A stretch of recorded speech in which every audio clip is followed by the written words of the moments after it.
The same day I requested reasonable accommodation, my boss accused me of being AWOL for the first time and threatened to have me fired. I think she just did it because she thought I'd be afraid of the threat and back down, so she wouldn't have to accommodate me. But instead, I took both my request for reasonable accommodation and my complaint, because she wouldn't discuss it with me, to our diversity manager. And that's when she started screaming abuse of process, like a lot of supervisors do. At EEOC, abuse of process means using the EEOC process to do something that it isn't meant to do. I was trying to get accommodated, and when she refused, I filed a complaint. That's exactly what the EEOC process is intended to do. So no abuse of process as far as I was concerned. Abuse of process findings against employees do happen, but they're rare. The law gives us the right to complain and have our complaints heard. When EEOC concludes that an employee is abusing the process or bringing a frivolous claim, they can dismiss those claims, but we still have the right to appeal in federal district court. They don't just kill our complaints because an employer screams abuse of process. There are definitely employees who use the EEOC process to try to avoid legitimate discipline for misconduct or performance problems. The courts have dealt with a lot of those cases and determined that employers can still punish us for misconduct or deal with performance issues, even if our disability caused the problem in the first place. Bringing a discrimination claim doesn't change that. Along similar lines, charging an employee with misconduct doesn't relieve an employer from its obligation to do things like reasonably accommodate us. It's illegal to withhold reasonable accommodation as a punishment. Our rights are given by law, and employers don't have the right to pick and choose which of us get those rights. Most big employers have a set of written guidelines that prescribe the appropriate punishment for various infractions. At NASA, it was called the Supervisory Desk Guide for Employee Discipline. And according to it, if my boss had been able to prove that I was AWOL, she would have been able to punish me with up to 14 days of leave without pay, the prescribed punishment for a first offense.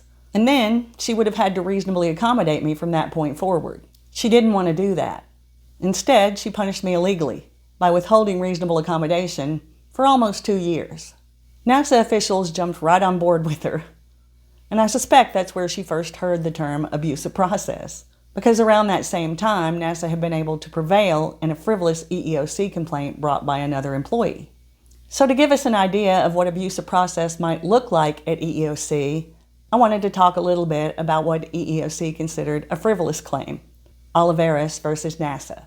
A lot of us get caught up in trying to prove every little annoying thing that our employers do, and we end up diluting the important stuff and sabotaging our claims. Oliveris was an engineer at another NASA installation. He filed several claims against a bunch of people at NASA, some supervisors and some coworkers, including 4 claims for discrimination based on national origin. Oliveris was Hispanic. He claimed to have been passed over for more than 20 competitive promotions.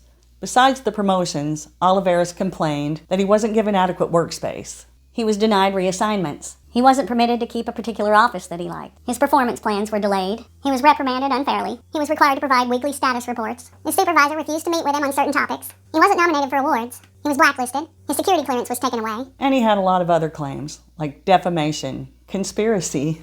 There's more, but you get the idea.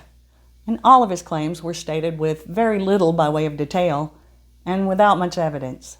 So for all of those claims, NASA prevailed on summary judgment, but Oliveris refused to let any of his claims go. He continued to file new claims, and in every new claim, he continued to bring up issues from his old claims as well. On his 4th claim, he asked the judge to reconsider all 3 of his previous claims. NASA moved for summary judgment on the 4th claim only, since the others had already been closed as far as they were concerned. But the judge noticed that both NASA and Oliveris were still bringing in information from all those previous claims again this time. And since both parties were treating all those claims as a set, the judge decided to do the same thing. The judge observed, because of the indiscriminate way in which Oliveris had sued his employer, without a foundation in law or fact, he said, Oliveris' behavior had reached a point where nobody wanted to work with him anymore. And no one wanted to stand with NASA against him either, for fear that they would be the next one to be sued.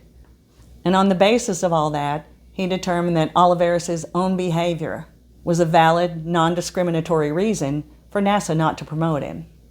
So he granted NASA's summary judgment on all of Oliveris' claims. Now, a lot of things that Oliveris complained about happened to me too, and just about everybody I worked with at one time or another. Now, to be fair, Oliveris did have some complaints that weren't normal, like being blacklisted, not getting awards, and being turned down for multiple promotions. So it's possible at some point he did experience discrimination based on national origin. Unfortunately, by complaining about every little thing, Oliveris undermined his own case and pretty much assured that any real discrimination would slip by unnoticed. So don't be like Oliveris. When something grinds your gears, always check the law first. If it's illegal, get some evidence to prove it. If it's part of an illegal pattern of behavior, like harassment or retaliation, get some evidence to prove it. Otherwise, even if it's really annoying, it's probably best to let it slide and stay laser focused on your employer's illegal behavior that you can prove. Because that's the stuff that's going to matter when you get to EEOC.